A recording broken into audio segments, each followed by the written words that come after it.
The first time you get a cancer diagnosis, there's so many fears. The fear of dying, the fear of the treatments, most of all, the fear of the unknown. However, this isn't my first rodeo. It's not even my second. It's my fourth. After 3 rounds of cancer, you know a few things. It's funny. When I found out I had cancer again, I didn't think, is this going to be the one that kills me? I just thought, how bad is the treatment going to be? Because it's not just the disease itself, it's the pain of curing the disease and the damage left behind. Cancer has 4 main treatment options: chemotherapy, radiation, surgery, and immunotherapy. I've had them all. Some are less intense than others, but it's like asking, would you rather be stabbed or shot? You're going to be damaged either way.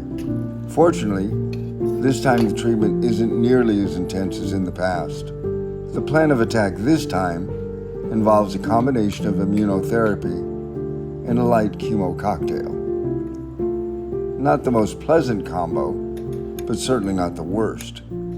At least I get to keep my hair. It's a good thing too.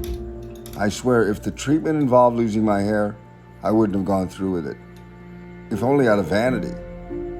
Cancer's taken a lot out of me. What is left behind isn't pretty. I used to be a barrel-chested athletic linebacker type. Now you can see every bone in my body. I'm a shadow of my former self as I cling to what is left. If I had to lose my hair, it would be the last straw, literally.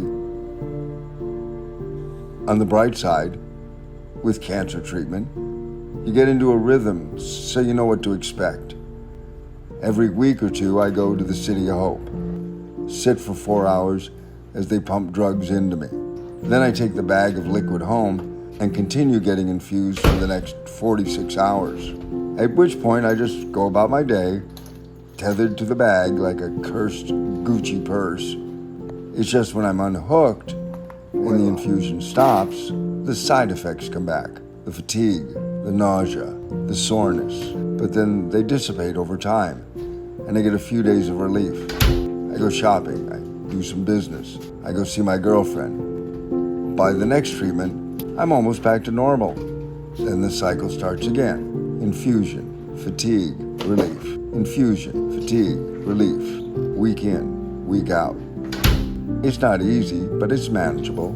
What is harder is dealing with the more permanent consequences from my previous cancers. For me, the whole process of eating has been affected.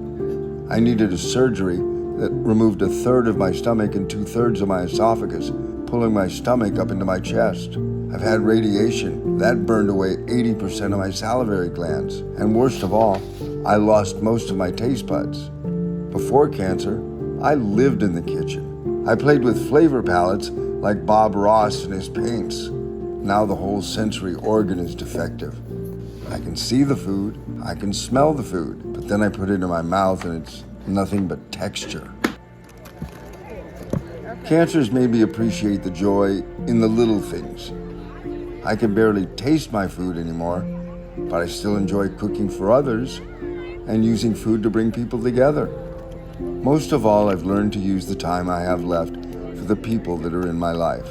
I try to make plans, even though they may not happen. Just have a forward point that is not cancer. In my book, I still have a few years left in me, and I plan to live them. Looking forward, not looking back.